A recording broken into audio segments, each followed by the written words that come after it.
Hari ini bisa bersama-sama. Ya, saya ucapkan kepada saudara-saudara kami yang baru pertama kami hadir bersama-sama kami, ya selamat datang, dan biarlah kita bisa bersama-sama dalam memuliakan Bapak Yahweh. Ya saudara, kita mau belajar tentang yaitu tabernakel. Ya, di sini ada gambar tabernakel karena tabernakel ini ya diberikan oleh Bapak Yahweh kepada Musa itu bersamaan dengan dua loh batu.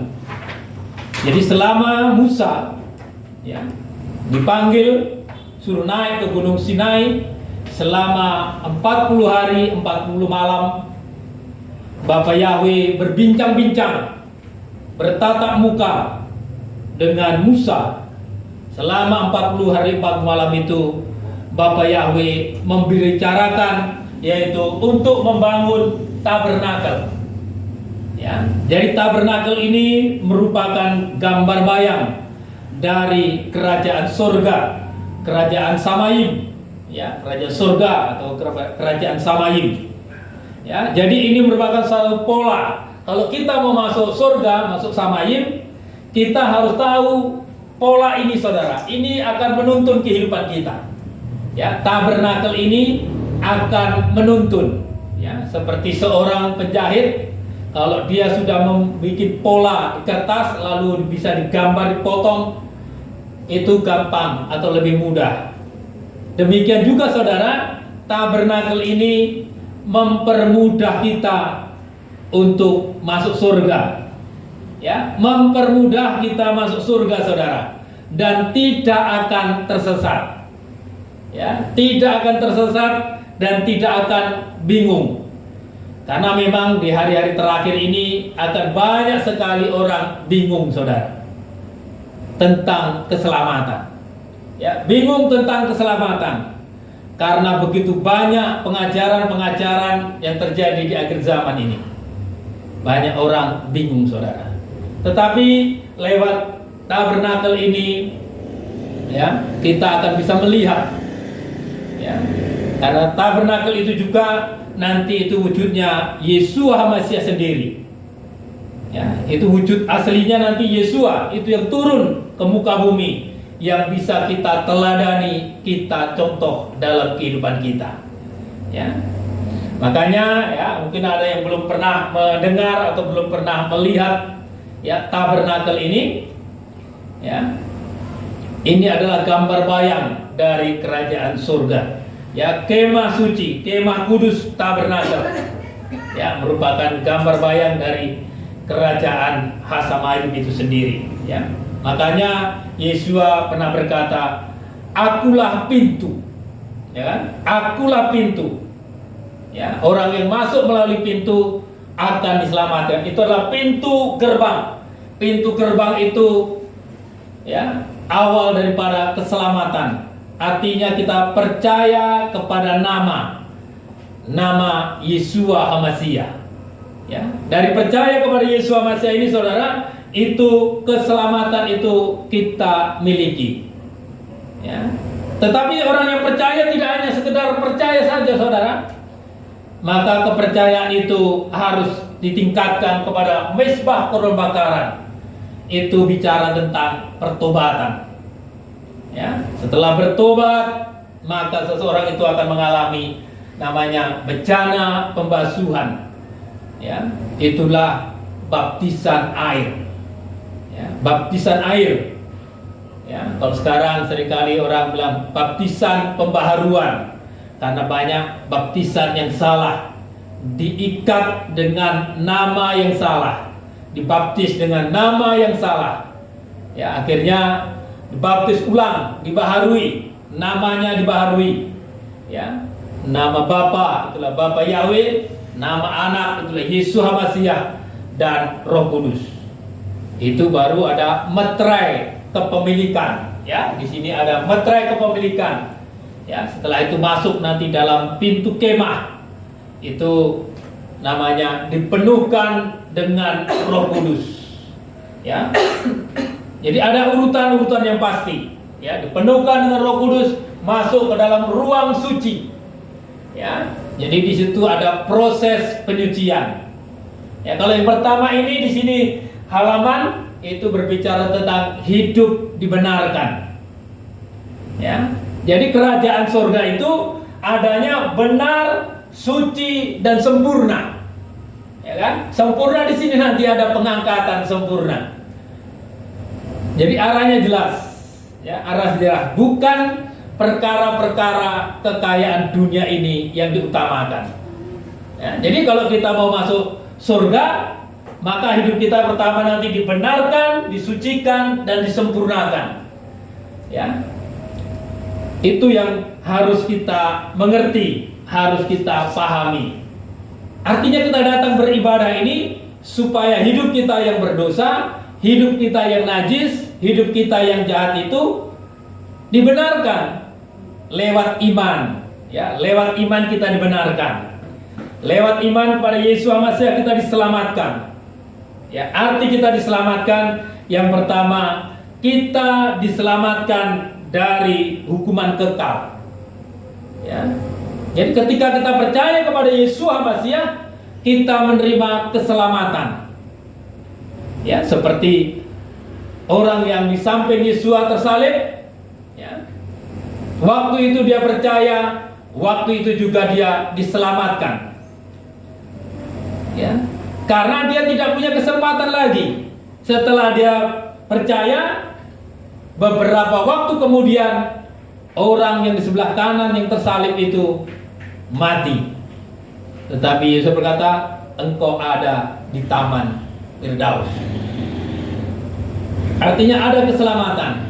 Tetapi bagi kita, bagi saudara dan saya, kita selamat tetapi kita masih hidup. Kan gitu. Kita selamat, kita masih hidup. Ya, kerjakanlah keselamatanmu. Jadi kita ini beribadah ini artinya kita sedang mengerjakan keselamatan. Ya. Hari-hari ini kita terus mengerjakan keselamatan. Jangan sampai keselamatan kita hilang karena keinginan-keinginan daging kita yang membuahkan dosa. Jadi keselamatan itu yang kita jaga lewat kita ibadah, lewat kita berbuat baik berdasarkan firman Tuhan. Itu kita jaga, saudara, ya. Jadi keselamatan. Ya, keselamatan yang kedua, saudara, berarti kita juga menerima janji-janji, ya, yang pasti dari Tuhan Yesus Masihi. Jadi keselamatan yang kita terima itu kita bisa terima janji-janjinya, ya. Janji-janji Bapak Yahweh itu banyak sekali.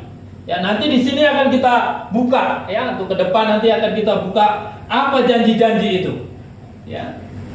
Ya, janji-janji itu. Janji-janji itu pada akhirnya kita mendapatkan hidup yang kekal. Itu puncak daripada janji. Mendapatkan mahkota kehidupan. Janji untuk diangkat. Ya. Ketika Yesus datang, kita diangkat ke awan-awan permai. Itu merupakan suatu janji. Tapi bagaimana sampai kita kepada janji itu? Ya, tentunya melalui suatu proses. Namanya dibaharui hari sehari. Tingkah laku kita itu harus dibaharui. Ya. Pola pikir kita itu harus dibaharui, saudara. Ya, jadi ada pembaharuan. Ya. Karena kalau orang yang tidak ada di dalam keselamatan itu akan menjadi sasaran murka Yahweh. Ya. Orang yang ada tidak dalam masuk dalam pintu tidak percaya kepada Yesus itu, ya, itu menjadi sasaran murka Bapa Yahweh. Ya. Ya. Sasaran murka. Ya. Jadi kita tidak mau hidup di dunia ini, jangan kita menjadi sasaran murkanya Tuhan. Ya. Sehingga pernah ketika orang-orang Farisi minta dibaptis, ya, Yesus berkata, ya, hasilkan buah yang sesuai dengan pertobatan. Jangan kau mengira kalau engkau dibaptis dengan tanda engkau tidak bertobat dapat melarikan diri dari murka Elohim. Ya. Jadi keselamatan itu untuk melepaskan kita dari murka Elohim. Ya. bagi orang-orang yang tidak bertobat.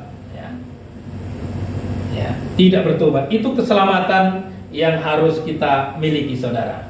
Ya, mari kita akan lihat dulu, kita akan belajar salah satu pintu gerbang ini di dalam kitab Keluaran. Ya, dasar ayatnya kitab Keluaran. Kitab Keluaran pasal yang ke 27.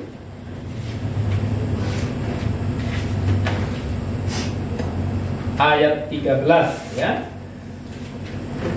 Saya minta untuk Bapak, ya, Bapak Tukot Harakila untuk membantu membaca firman Tuhan. Ya. Di dalam Keluaran ini, saudara, di sini mulai pasal 25 sampai pasal yang ke 29 itu perintah untuk membangun bait suci. Ya, nanti pasal 33 dan seterusnya itu pelaksanaan. Artinya, saudara, ada perintah, ada pelaksanaan. Ada kita mendengarkan firman Tuhan, ada praktek untuk firman Tuhan.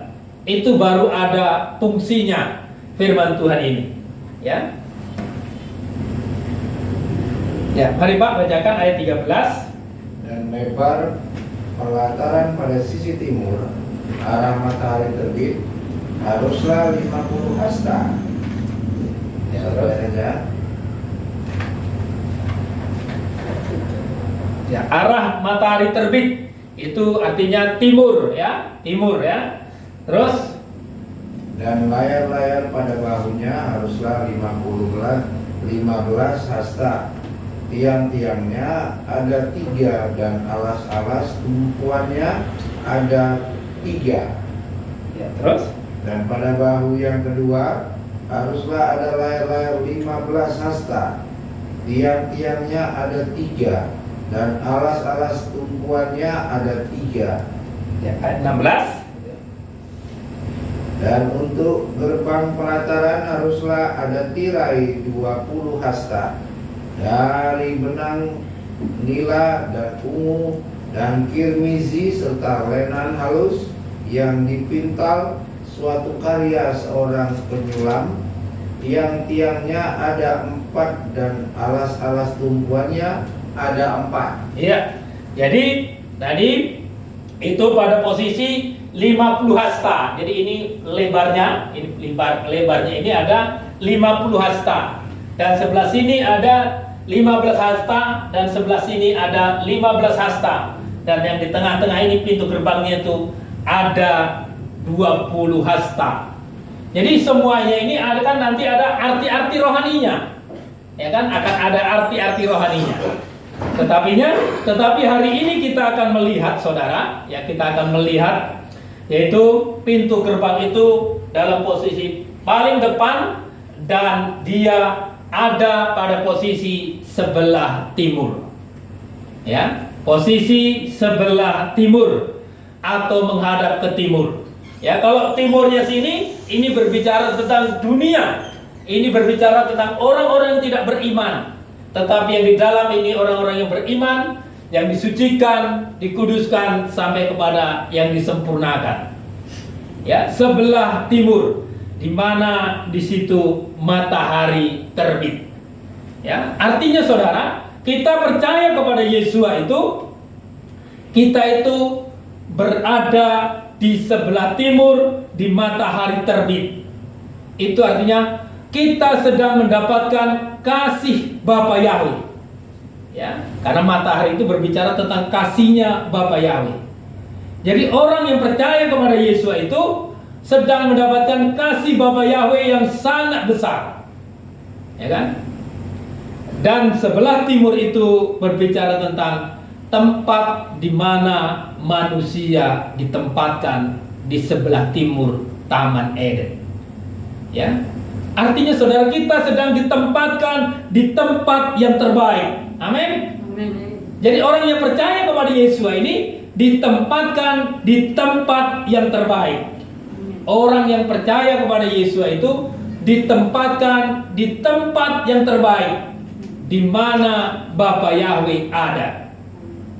Jadi kita harus menyadari di dalam kehidupan kita ini sehari-hari, kita percaya kepada Tuhan Yesus itu, kita sedang ditempatkan di tempat yang terbaik. Ya. Jadi memiliki iman itu merupakan suatu tempat yang terbaik di dunia ini. Ya, iman kepada Yesus Hamasiah ini tempat yang terbaik.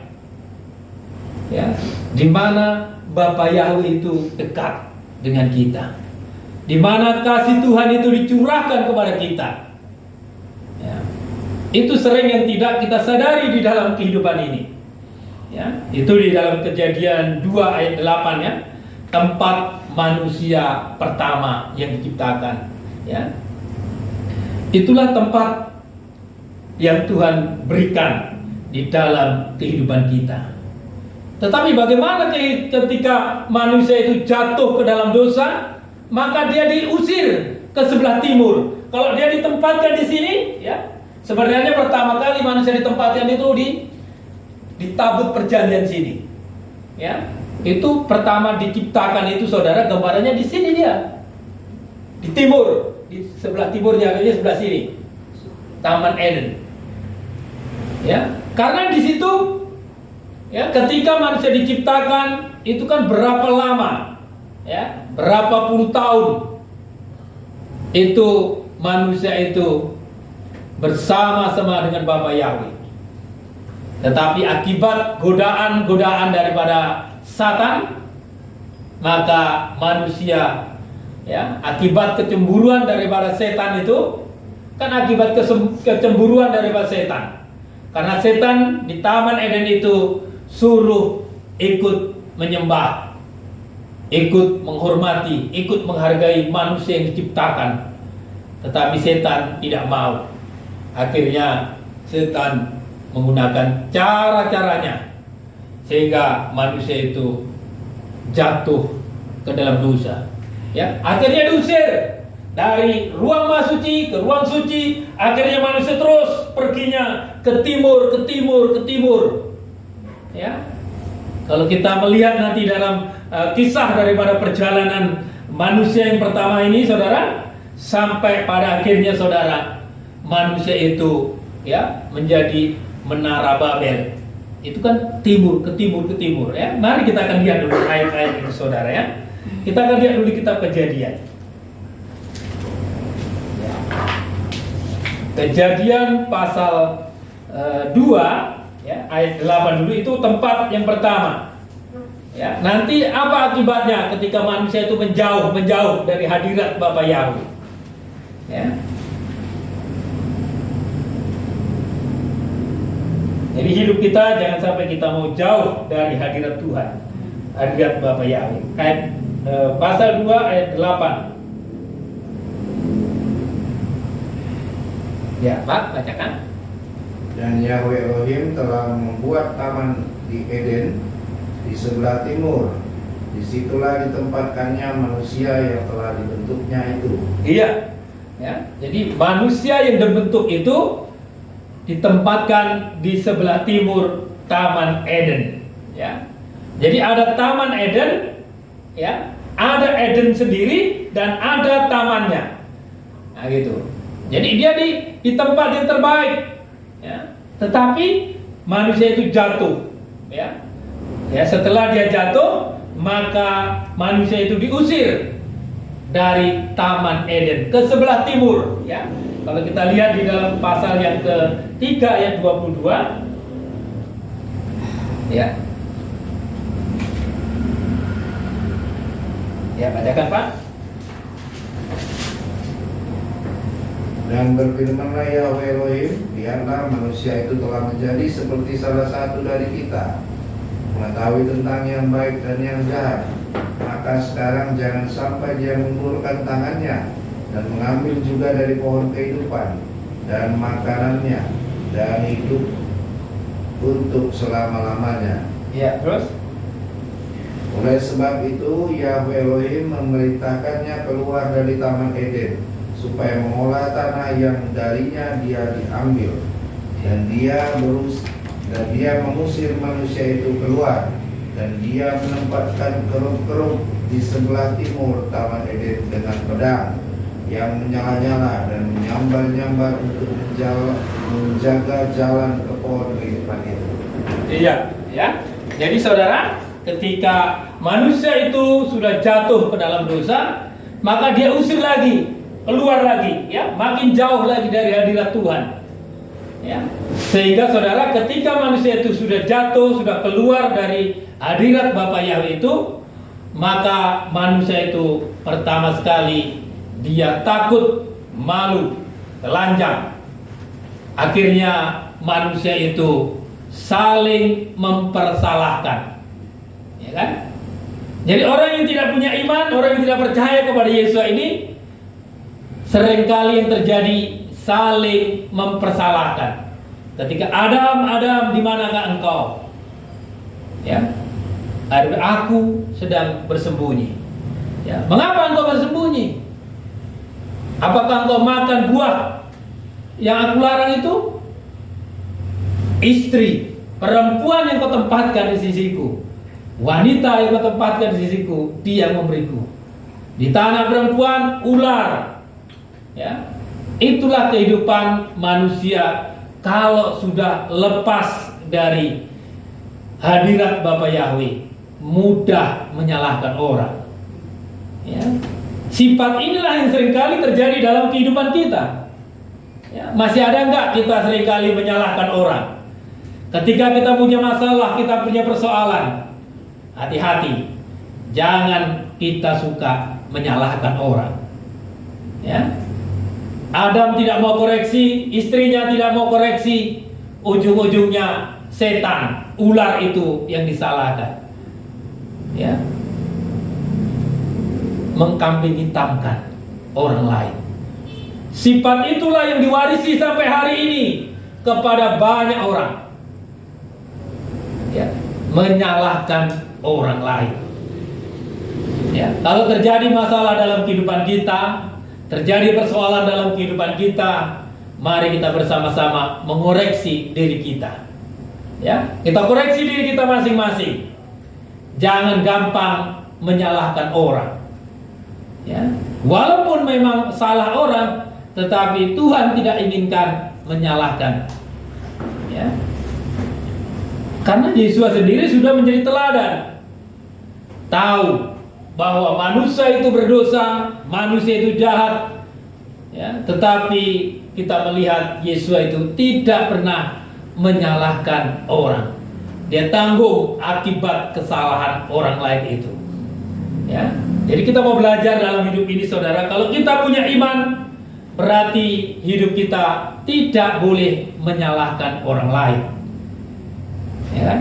Menyalahkan istri, menyalahkan anak, menyalahkan tetangga, menyalahkan rekan pekerja. Ya. Itu yang terjadi. Itulah akibat orang itu sudah keluar sebenarnya dari kebenaran, menyalahkan. Karena itu yang setan suka, ya kan? Setan suka kita saling menyalahkan. Hari-hari ini, ya, banyak orang saling menyalahkan. Mengaku salah yang sulit. Padahal kalau di dalam 1 Yohanes, ya, 1 ayat 9 itu mengaku dosa, mengaku salah. Bahkan ketika orang mau dibaptis pun mengaku salah, ya. Mengaku salah. Ya. Jadi di sini, saudara, ketika dia masuk pintu gerbang, menghadapi mezbah korban bakaran, menghadapi salib, disinilah sebenarnya orang mau menyelesaikan kesalahan itu dengan mengaku dosa, mengaku salah. Ya. Sedangkan orang dituduh salah, mencak-mencak, apalagi mau mengaku. Bagaimana seseorang itu bisa mengaku salah? Ya, sanggup mengakui kesalahannya. Tadi dalam posisi 50 hasta. Ya, angka 50 kan angka Roh Kudus. Ya, angka Roh Kudus. Jadi iman itu, ya, iman kita itu harus pada angka 50 hasta. Ada tanda Roh Kudus. Ya, jadi di pintu gerbang ini aja sudah ada Roh Kudus. Ya, jadi kita percaya ini memang karena Roh Kudus. Kalau nggak karena Roh Kudus, nggak akan bisa kita percaya, saudara. Kalau orang sudah ada Roh Kudus, saudara, Roh Kudus itu dekat dengan kebenaran. Hati yang dijamah oleh Roh Kudus itu hati yang dekat dengan kebenaran, sehingga hatinya gampang sekali, ya, tidak mempertahankan yang salah, ya, tidak mempertahankan yang salah, ya. Karena di sini kita lihat, saudara, bahwa sudah tadi diusir, ya, dihadapkan dengan pedang yang menyala-nyala, ya, pedang. Jadi pedang itu yang menjaga pohon kehidupan itu, di mana pedang itu sekarang, saudara? Ya, pedang itu pernah mengenai Yeshua HaMashiach, ya kan? Sebenarnya, saudara, pedang itu, pedang yang menyala-nyala itu sudah ada di dalam Yeshua HaMashiach. Itu sekarang ini bentuknya firman, ya kan? Ya, ketika Yeshua mati di kayu salib kan kena pedang di sini, pedang, ya, dijaga supaya apa? Supaya kita bisa mendapatkan pohon kehidupan itu. Pohon kehidupan itu pribadi Yesus sendiri, Yeshua sendiri, ya, pribadi Yeshua sendiri itulah pohon kehidupan yang kita terima di hari ini, ya, lewat firman ini. Jadi diterima. Kalau dulu dijaga pohon kehidupan itu, ya. Tetapi sekarang pohon kehidupan itu Yeshua. Kehidupan itulah Yeshua. Makanya akulah jalan, kebenaran, dan hidup. Ya, jalan, kebenaran, dan kehidupan. Ya, jalannya apa? Kebenarannya di mana? Manusia kan tidak ada yang benar. Kita dibenarkan karena iman, ya, dibenarkan karena iman, saudara, ya.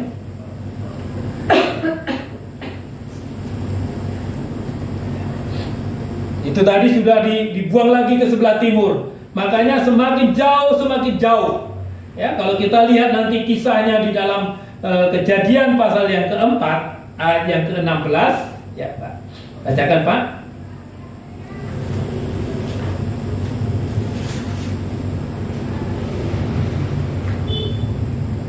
Ya. Dan Kain pergi dari hadapan Yahweh dan menetap di tanah Nod di sebelah timur Eden. Ya, di sebelah timur Eden. Ya, tadi di sebelah timur tamannya, ini sebelah timurnya lagi, ini makin jauh. Nah, gitu. Jadi semakin jauh ini lagi, ya. Semakin jauh dan semakin dosa itu berkembang. Ya, semakin dosa itu berkembang. Ya, makanya kisah di Kain Abel ini, hatimu panas, mukamu muram. Ya, siapa yang di sini cepat hatinya panas, mukanya muram? Ya, itu artinya orang yang sudah semakin jauh dari hadapan Yahweh ini, seringkali saudara menghadapi persoalan sedikit saja, mukanya muram. Ya, muka muram, hatinya panas.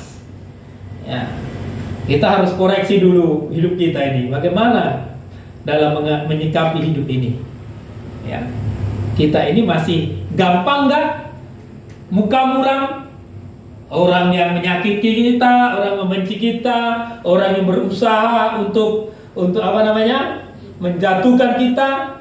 Kalau kita ketemu, muka kita muram, masam, tidak mau menegur sapa, hatinya panas. Ya, ini perlu kita hati-hati, kita jaga. Hati panas, saudara. Ya, bagaimana orang kalau sudah dikecewakan? Kan hati panas. Tetapi Yeshua pernah panas hatinya? Nggak pernah. Kan gitu kan? Yeshua dihianati, tidak panas hatinya. Yeshua dicambuk, tidak panas hatinya. Ya, nggak usah kepada Yeshua dulu. Yusuf, ya, bagaimana Yusuf ketika ditangkap, dimasukkan ke sumur? Ya, sudah ditangkap, dimasukkan ke sumur oleh saudara-saudaranya sendiri. Akhirnya dia pikir-pikir, nggak ada gunanya kalau mati dalam sumur ini. Pangkat, katanya, tarik ke atas.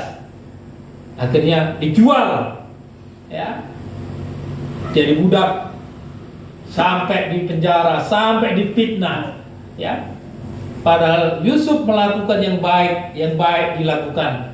Dia sepertinya terkubur. Ya. Kadang-kala seperti itu perjalanan hidup kita, saudara. Ya, tidak ada yang dilakukan yang salah. Dia mendapatkan kasih bapaknya, dikasih jubah maha indah, punya mimpi, ya, berkas gandumnya itu bernas, berkas saudaranya itu kurus, ya, matahari, bulan dan bintang sujud menyembah, ya, sampai disebut tukang mimpi, ya, itu membuat saudara-saudaranya itu, saudara, sakit hati, benci kepada Yusuf, ya.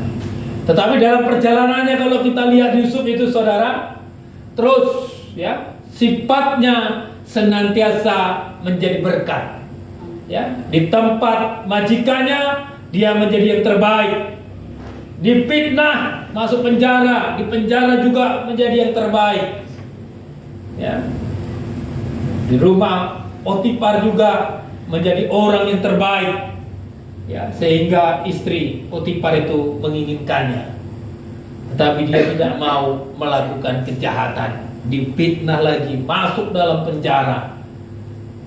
Di sana juga dia menjadi kepala juru masak, ya kan? Juru masak, ya, masak minum. Baru di situ ada mimpi, ada juru minuman dengan juru roti itu mendapatkan mimpi. Ya, tolong. Akhirnya dilupakan juga, ya, tetapi akhirnya dia bangkit. Tidak ada kesalahan, ya, tidak ada yang tidak patut mendapat hukuman. Dia rela menjalani hukuman, ya. Itu orang yang punya iman, ya. Orang iman itu orang tidak salah, tidak berdosa. Yesus sendiri menjalani hukuman yang begitu parah, begitu sadis, saudara. Tetapi hatinya tak pernah panas, ya. Kita ini kadang-kadang baru mendengar kabar sedikit tentang diri kita yang diburuk-burukkan, hati kita sudah panas, saudara, ya. Panas, gak tenang. Kalau hati panas ini dibiarkan, ya, dosa sudah mengintip di depan pintu, ya. Kadang-kadang, ya, gara-gara parkir 2000 banyak orang tikam-tikaman, ya kan? Saya pernah dengan dulu ada marga sirait, ya, karena kami gara-gara tukang parkir, ya, karena itu tempat bos kami sendiri. Biasanya kami tak pernah parkir, tak pernah bayar. Tetapi ada tukang parkir yang baru, jugul sekali, ya. Akhirnya tinggalkan. Memang gak pernah kami kasih, namanya tempat sendiri kan gitu, seperti tempat sendiri. Lalu di tokonya mobil itu, lalu hati kawan ini panas, ditunjangnya habis, ya kan? Dilawan, itu artinya hati panas, ya, bisa merembet kemana-mana, ya. Jadi hati panas ini, saudara, perlu kita jaga. Itu artinya sudah jauh. Orang yang hatinya panas ini, saudara, punya rencana jahat ini, artinya orang ini sedang jauh dari hadirat Bapa Yahweh, ya. Tadi ayat itu dinyatakan, dan Kain pergi dari hadapan Yahweh dan menetap di tanah Nod di sebelah timur Eden. Ya, udah pergi lagi ke timur, ya. Semakin jauh. Padahal kita ini dari timur ke barat tujuan kita, saudara, bukan dari timur terus ke timur, ya. Kalau kita lihat ayat-ayat selanjutnya, saudara, di dalam pasal yang ke-11, kita lihat dulu ayat 11, pasal yang ke-11 dulu, ya. Yaitu melewati pasal yang ke-6, ya. Ayat 11 itu Menara Babel, ya. Ya. Coba ini Ini perjalanan kehendak manusia, ya.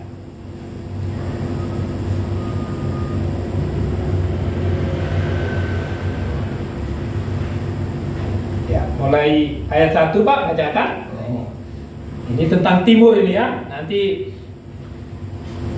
Adapun seluruh bumi itu satu bahasanya dan satu logatnya. ya, Dan terjadilah dalam perjalanan mereka dari timur, dan mereka menemukan lembah di tanah Sinear. ya, Maka menetaplah mereka di sana. ya, ini sudah semakin jauh lagi saudara. Makin ke timur ini makin jauh, ya, makin jauh. Ya, silakan masuk. Ya, jadi semakin jauh saudara, ya, semakin jauh. Kalau orang sudah semakin jauh dari Tuhan, dari Bapa Yahweh, maka di sini saudara, orang itu membangun menara untuk mencari nama. Ya, kalau kita baca ayat itulah, marilah kita membangun bagi kita sebuah kota dan sebuah menara dan puncaknya di langit, dan membuat bagi kita suatu nama. Ya, cari nama. Ya, ini orang yang semakin jauh dari Tuhan itu, dia suka cari nama. Ya, membangun menara-menara saudara. Kita lihat sekarang ini banyak menara-menara di dunia ini. Ya, bahkan gereja pun banyak menaranya. Itu menara kesombongan itu saudara. Ya, masjid juga sama, menara. Kota juga ada menara. Ya kan? Cari nama. Ya, itu menara Babel itu saudara. Bahkan sekarang ini juga banyak, ya, banyak wisata-wisata yang katanya wisata rohani, membangun menara tinggi-tinggi. Ya. Padahal Tuhan sudah, jangan membuat bagimu patung yang menyerupai apapun. Ya. Jadi walaupun patung-patung itu saudara, patung Tuhan, ya. Tuhan tidak mau dibuat patung. Ya. Jadi kalau saudara pergi rekreasi ke tempat-tempat rekreasi rohani, hati-hati saudara. Itu enggak Tuhan izinkan itu, enggak Tuhan mau itu saudara. Ya. Menyembah patung itu nanti mirip itu saudara sama ketika Musa turun dari Gunung Sinai itu membawa 2 loh batu, di bawah ada lembu emas. Ya, lembu emas itu apa dibilang? Ini Yahweh yang menuntun.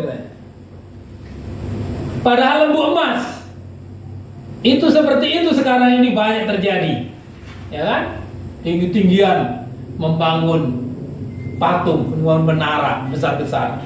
Ya, jangan saudara kalau datang ke tempat itu berdoa ya. Nggak usah berdoa di sana. Itu sama dengan saudara menyembah patung saudara. Ya, menyembah patung saudara. Walaupun itu bentuknya salib kasih, ya, patung Yesus itu. Yesua nggak seperti itu saudara. Nggak mau. Tuhan tidak mau dirinya dibuat patung. Gambaran yang menyerupai apapun Tuhan tidak inginkan. Ya kan? Itu kan di hukum Torah itu kan, jangan membuat patung yang menyerupai apapun dan sujud menyembah. Ya. Itu orang berdoa di bawah itu sama menyembah patung saudara. Ya. Ajaran Tuhan, masuk kamar, tutup pintu, berdoa. Ini enggak. Ya. Itu patung kemegahan, ya, kalau sudah tingginya sampai ke langit, patung itu tingginya sampai 500 meter, 1000 meter, ya, itu menjadi suatu kemegahan. Bahkan bangunan-bangunan di dunia ini pun ada sampai 170 lantai.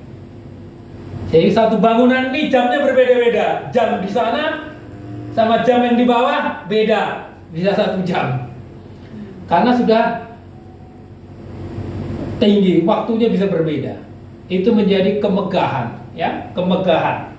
Cari nama, ya, cari nama. Ya. Jangan suka cari nama. Kita nanti diberikan nama, bukan cari nama saudara ya. Ya, cari nama. Ya. marilah kita, itu tadi, pergi lagi timur, berarti semakin jauh, penuh dengan kesombongan. Orang yang jauh daripada Tuhan pasti sombong, kan gitu. Orang yang dekat dengan Tuhan akan rendah hati, saudara. Ya, kalau hari 3 minggu yang lalu, kalau dia apa kan, itu munafik, banyak kemunafikannya, itu yang jauh daripada Tuhan. Ya, kadangkala memang dalam kehidupan ini, saudara, seolah-olah dia memang di luar ini, tapi sepertinya di atas, saudara. Sepertinya rohani, ya, tapi di luar sebenarnya, di luar pintu gerbang ini, di luar wilayah kerajaan surga ini. Karena ada kesombongan tadi, ada panas hati itu, tidak suka orang lain sukses, tidak suka orang lain berhasil. Ya, ada iri hati, itu di luar. Itu perjalanan kehendak manusia. Itu semakin jauh, semakin jauh. Ya. Tetapi walaupun demikian, Bapak Yahweh tetap panggil siapa yang mau datang. Semua yang letih lesu dan beban berat datang kepadaku. Semua terbuka, ya. Kalau kita lihat lagi, saudara, perjalanan daripada Abraham juga dengan Lot. Lot itu juga akhirnya dia memilih timur. Kita lihat dulu satu ayat lagi tentang timur ini, saudara, ya. Arti timur yang satu lagi, Kejadian 13, ya.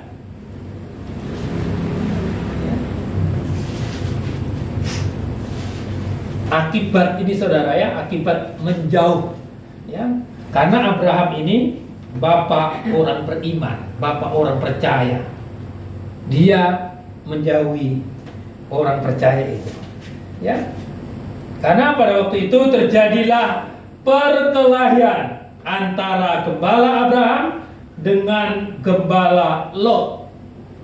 Ya, ini gembala berantem, rebutan jiwa, rebutan penggembalaan. Ya, jadi berantem, ya, rebutan aset, ya gitu, itu berantem itu, ya. Kita lihat dulu ayat itu, ya. Ayat 8. Oh, ayat yang ke-7 dulu, Pak. Ayat ke-7, Pak. Maka terjadilah perselisihan di antara mereka yang mengembalakan ternak Abram dan mereka yang mengembalakan ternak Lot. Pada waktu itu orang-orang Kanaan dan orang-orang Peris juga diam di negeri itu. Iya.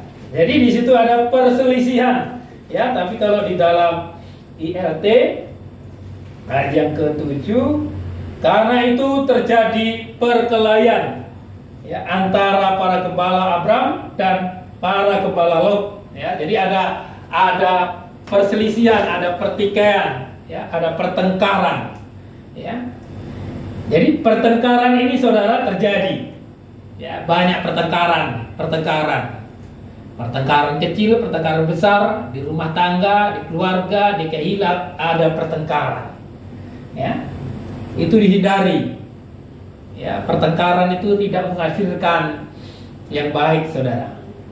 Karena itu iri hati itu, ya. Kalau di dalam itu Yakobus, ya. Terus ayat 8. Maka berkatalah Abram kepada Lot, aku mohon, jangan ada pertengkaran antara aku dengan engkau. Iya, kalau Abraham jangan ada pertengkaran. Ya. Tidak mau bertengkar. Ya, tidak mau bertengkar. Abraham tidak mau bertengkar dengan Lot. Walaupun Lot itu lebih muda. Bahkan Lot itu keponakannya sendiri. Bahkan Lot itu mendapatkan harta dari Abraham. Ya kan? Kan Lot itu bersama-sama, tidak ada apa-apanya. Karena dia masih muda waktu itu bersama dengan Abraham. Tetapi ketika dia sudah berjaya, dia sudah maju, sudah ada asetnya, maka Lot ini sebagai orang yang rakus, orang yang serakah, ya kan? Tidak mau mengalah. Ya, ayat yang ke-9. Bukankah seluruh negeri ini ada di hadapanmu? Silakan pisahkan dirimu dariku. Jika engkau ke kiri, maka aku akan ke kanan. Jika engkau ke kanan, maka aku akan ke kiri. Nah, ini orang yang beriman ini, Abraham ini, ya. Kalau engkau ke kanan, aku ke kiri. Ya, artinya tidak pernah memaksakan kehendak, memberikan kebebasan kepada orang lain, kepada Lot. Terserah, ini terbuka, pilih saja. Kan itu. Ini luas ini, padang penggembalaannya begitu luas. Kau pilih, kau mau ke sana, sana. Kalau kau ke kanan, aku ke kiri. Kan gitu. Itu hatinya Abraham itu, saudara, orang percaya itu ya nggak pernah memaksakan kehendaknya, membebaskan, ya, merelakan. Lot memilih, ya, membebaskan orang memilih, menempuh jalannya masing-masing. Kalau kita lihat nanti akhirnya Lot itu ya ditawan, Lot itu juga mengalami bencana yang sangat besar karena Sodom dan Gomora itu ditunggang-balikan. Hati Abraham itu berdoa, tawar-menawar dengan Tuhan. Artinya orang yang beriman itu tidak menginginkan kecelakaan orang lain, tetap menginginkan keselamatan. Walaupun Lot ini akhirnya sudah banyak sekali menyakitkan hati Abraham, tetapi hati Abraham itu ya karena dia percaya bahwa Bapa Yahweh bersertanya. Ya, ayat selanjutnya, Pak. Ayat 10. Dan Lot mengangkat matanya dan melihat ke seluruh lembah di Yordan, bahwa daerah itu seluruhnya terairi sebelum pembinasan Yahweh terhadap Sodom dan Gomora. Ya. Seperti taman Yahweh, seperti tanah Mesir. Jika engkau memasuki Zoar, maka Lot memilih bagi dirinya seluruh lembah Yordan itu. Dan Lot menempuh yang sebelah timur, dan mereka berpisah seorang dari yang lain. Iya, di situ ya. Jelas sekali ya, seperti taman Yahweh, seperti tanah Mesir. Ya. Jadi dilihatnya itu seperti taman Yahweh, indah. Gitu kan, tapi seperti tanah Mesir. Nah, itu dia pergi lagi ke timur, berpisah dengan Abraham, ya. Dia pergi, ya. Itu perjalanan dari timur ini, saudara, ya. Ini artinya ke timur, semakin jauh. Itulah perjalanan kegagalan. Tetapi kita tidak mau perjalanan kita bukan semakin hari semakin jauh dari Tuhan. Tetapi kita maunya semakin hari semakin kita dekat dengan Bapa Yahweh. Ya, tentunya ya sifat-sifat yang ini harus kita tinggalkan dalam hidup kita. Ya, sifat-sifat panas hati, ya, sifat-sifat ya ngotot, suka bertengkar. Ini sifat-sifat ini ditinggalkan semua. Baru kita mendekat. Ya. Makanya di situ ayat yang ke-14, ya. Yang 14, Pak. Dan Yahweh berfirman kepada Abraham setelah Lot berpisah darinya, Ya. coba arahkanlah pandanganmu dan lihatlah dari tempat engkau berada, ke utara dan selatan dan ke timur serta ke barat. Sebab seluruh negeri yang sedang engkau lihat, aku akan berikan kepadamu dan kepada keturunanmu sampai selamanya. Iya, ya, kalau waktu itu memang akan diberikan tanah Kanaan itu sepenuhnya kepada Abraham. Ya kepada kita ini ya, kalau kita mau lihat ya seperti ini ya, utara, selatan, timur, barat. Artinya seluruh rahasia kehendak daripada Bapa Yahweh itu akan diberikan kepada kita. Ya kan? Ini kan Pak ya, utara, selatan, timur, barat. Artinya seluruh rahasia-rahasia kerajaan Samaim itu akan diberikan kepada kita, akan menjadi milik kita, akan menyempurnakan kehidupan kita. Jadi itu akan diberikan Tuhan. Pandang utara, selatan, timur, dan barat. Ya, artinya pandangan kita itu pandangan dalam kebenaran, kesucian, dan kesempurnaan. Itu harus menjadi pandangan kita. Ya, karena sekarang ini banyak orang pandangannya ke Mesir, ke dunia. Ya, menjadi orang percaya pandangannya kepada dunia. Ya, membuat kehidupan termegah gitu. Itu kan pandangan dunia, saudara. Nanti pergi setiap tahun 3 kali ke Israel. Yang ditampilkan itu, yang ditampilkan dapat rumah, dapat mobil. Ya, ke pantai selatan saja, ke Nyiroro Kidul dapat itu, saudara. Seharusnya kita ini dalam hidup Bapak Yahweh kan, kebenaran dan kesucian hidup itulah yang harus kita tampilkan di tengah-tengah dunia ini. Ya, kalau kita tawarkan orang jalan-jalan ke Israel contohnya kan, walaupun nggak salah, kalau ada berkat lebih, tapi jangan diingini. Kalau diberikan, ya nggak masalah. Karena sifatnya, saudara, ya sifatnya itu ada orang yang hatinya mengingini, tetapi ada juga orang yang diberikan, ditambahkan. Kan berkat Bapak Yahweh dua macam. Berkat yang kita inginkan dan berkat yang ditambahkan. Ya. Kan di sini kita lihat yang diinginkan oleh Lot, yang diinginkan oleh Menara Babel itu, yang menjadi Menara Babel itu kan diinginkan dunia ini. Itu diinginkan. Tetapi Abraham tidak inginkan itu, tetapi Bapa Yahweh yang menyediakan. Ya. Itu berkat yang ditambahkan, saudara. Ya, berkat yang ditambahkan. Karena Abraham mempunyai perjalanan dalam ketaatan. Kalau saudara dan saya mau taat terhadap Tuhan, terhadap firman Tuhan, maka semua itu akan ditambahkan. Ya, yang sifatnya lahiriah, materi, itu akan ditambah-tambahkan Tuhan. Amin. Bukan kita kejar, ditambah-tambahkan. Ya. Ditambah-tambahkan. Ya. Jadi kalau orang sudah taat seperti Abraham, itu ditambah-tambahkan.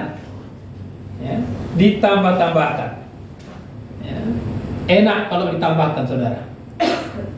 Bukan yang diingini. Ya, diingini. Kejatuhan daripada Adam dan Hawa itu karena dia mengingini buah itu. Ya. Mengingini kenikmatan dunia. Biasanya kalau yang dicari, yang dikejar itu, saudara, berujung kepada kesombongan. Ya. Berujung kepada kesombongan. Ya. Berkat yang dikejar, berkat yang dicari dengan susah payah itu akan menjadi kesombongan. Tetapi berkat yang ditambah-tambahkan Tuhan itu akan menjadi berkat bagi banyak orang. Seperti Bapak Abraham, semua bangsa akan beroleh berkat darimu. Ya, berkatnya menjadi berkat, bukan berkatnya menjadi kesombongan. Ya, itu yang kita inginkan dari Tuhan. Apa yang Bapak Yahweh berkatkan dalam kehidupan kita itu menjadi berkat bagi orang lain, bukan menjadi kesombongan. Ya. Artinya segala sesuatu yang kita miliki itu berasal dari Bapak Yahweh dan untuk kemuliaan Bapak Yahweh. Amin. Ya. Itu arah yang benar. Ya, perjalanan dalam ketaatan. Ya. Jadi iman ini ujungnya taat. Ya, orang yang punya iman itu punya taat, punya ketaatan, saudara. Ketaatan kepada firman inilah yang mau kita kerjakan hari-hari ini. Ketaatan kepada firman, ketaatan kepada kebenaran ini. Ya. Yesus sendiri taat sampai mati di kayu salib. Ya, ketaatan. Ya. Jadi ketaatan ini yang menjadi tolak ukur nanti kita akan menjadi mempelai Tuhan, mempelai Masiah. Itu ketaatan kita, saudara. Ya, ketaatan dalam ibadah, kan ada ketaatan. Banyak sekali ketaatan yang harus kita mau kerjakan di hari-hari ini. Ya, taat menjadi orang percaya, taat menjadi orang yang bertobat, ya, taat nanti dalam baptisan. Nanti di sini ada namanya bertekun, ada tekun, ya. Kadang ketekunan kita dalam doa masih bolong-bolong, ketekunan kita dalam menjadi pelita emas, menjadi saksi, ya, itu pun seringkali gagal. Ketekunan kita dalam meja roti sajian, belajar firman, ya, karena orang lebih senang nengok TikTok, tahan 1 jam, 2 jam, 3 jam, bahkan tertidur bersama TikTok. Ya? Anak muda sering itu tidur bersama dengan game, main game sampai tertidur. Ya? Mimpinya juga mimpi TikTok, mimpinya game. Ya?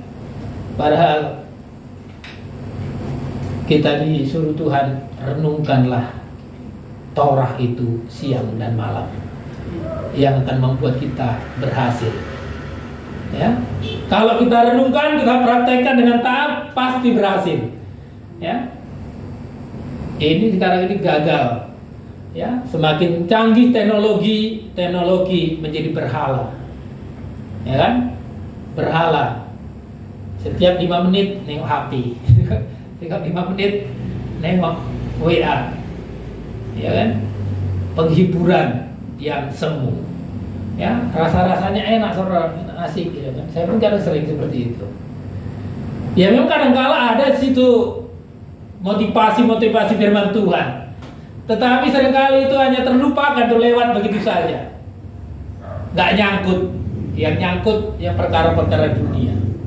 Karena itulah harus kita hati-hati, waspada dalam hidup ini, ya. Jadi timur di situ berarti di mana manusia ditempatkan, di mana Bapa Yahweh ada. Artinya kita, saudara, dalam hidup ini setiap hari, setiap waktu, setiap saat tahu di mana Bapa Yahweh itu ada dalam kehidupan kita, supaya kita ini berhati-hati dalam hidup ini. Ayat yang terakhir kita baca dulu kitab Pengkhotbah, saudara, ya. Untuk menutup firman Tuhan, kita baca kitab Pengkhotbah, ya, pasal yang terakhir. Pengkhotbah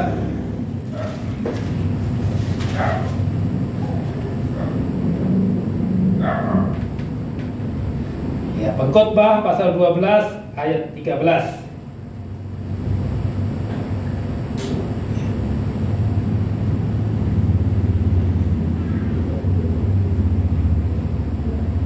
Ya, bacakan, Pak.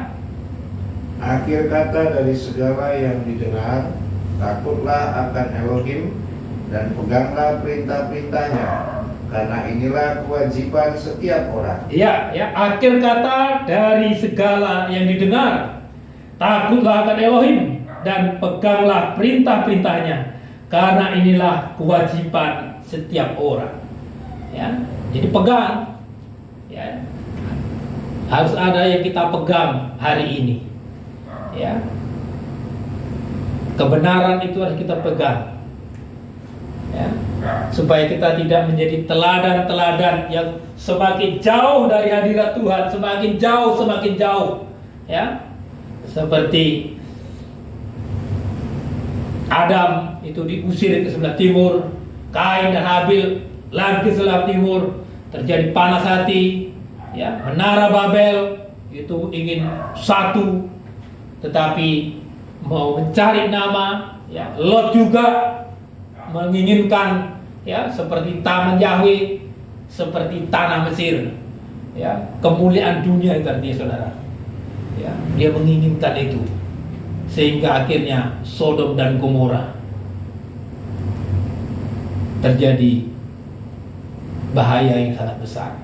Ya, jangan sampai itu terjadi. Tetapi kita mau seperti Abraham, bapak orang percaya, perjalanan dalam ketaatan sampai ujian terakhir. Ishak, anaknya yang tunggal, harus dia rela korbankan. Ujian yang terakhir baru di situ.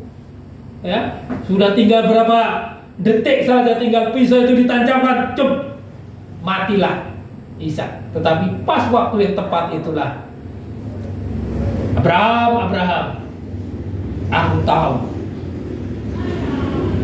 kesetiaan, ujian imannya, ya, ujian imannya itu lolos.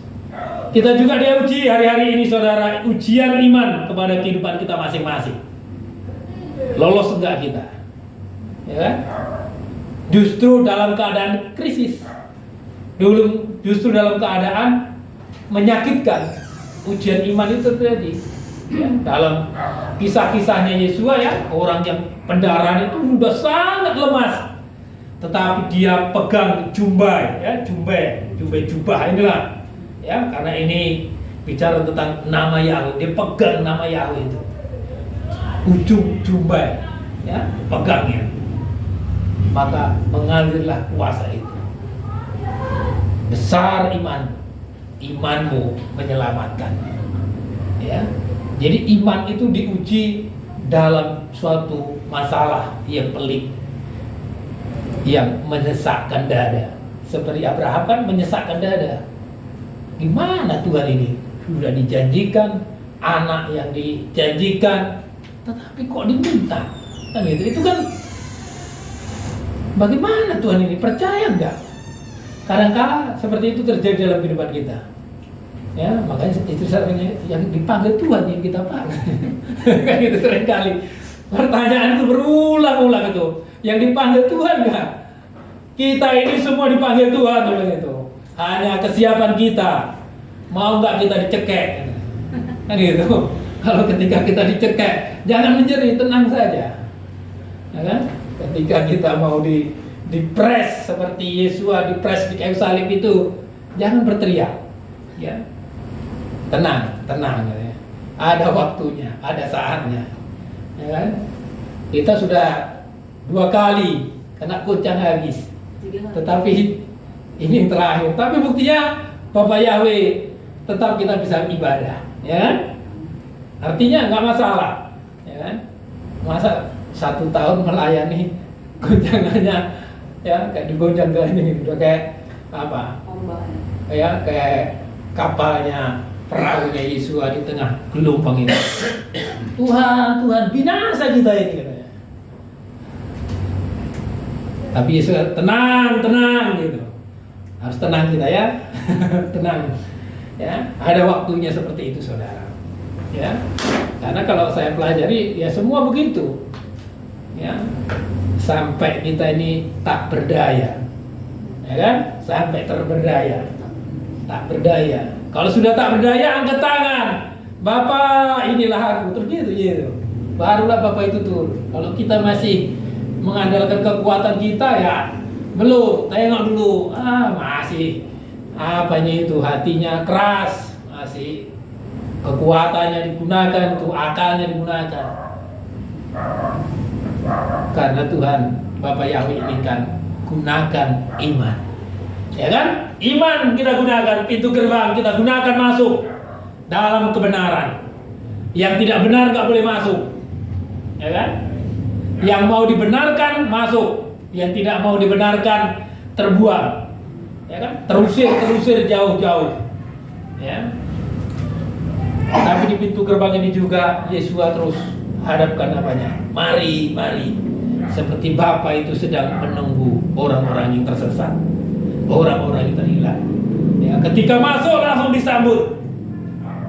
Anakku yang hilang sudah kembali lagi. Ya, kita tetap menyambut siapapun juga yang datang kepada Yesus Mesias. Demikianlah saudara firman Tuhan di hari ini. Ya, biarlah firman Tuhan ini menjadi keteguhan iman kita. Ya, mungkin kita banyak goncang